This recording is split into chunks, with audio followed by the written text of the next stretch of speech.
দুর্নীতির মাধ্যমে অবৈধ সম্পদ অর্জনের অভিযোগে সাবেক আইনমন্ত্রী আনিসুল হকের আস্থাভাজন অ্যাডভোকেট তৌফিকা করিমের বিরুদ্ধে মামলা করার সিদ্ধান্ত নিয়েছে দুর্নীতি দমন কমিশন।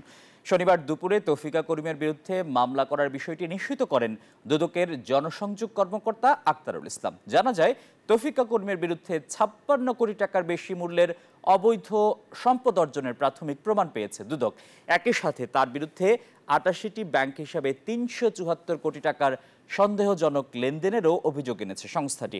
এদিকে দুদকের আবেদনে এলজিইডি মন্ত্রণালয়ের উপদেষ্টা আসিফ মাহমুদের সাবেক এপিএস মোয়াজ্জেম হোসেনের বিরুদ্ধে দেশ ত্যাগের নিষেধাজ্ঞা দিয়েছেন আদালত।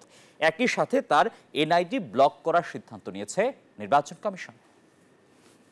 আর্থিক লেনদেন সহ তার এই অবৈধ জ্ঞাত আয় বহির্ভূত সম্পদ অর্জন, অবৈধ সম্পদ হস্তান্তর রূপান্তর করে মানি লন্ডারিং প্রতিরোধ আইন 2012 4(2) ও 4(3) ধারায় শাস্তিযোগ্য অপরাধ করেছেন।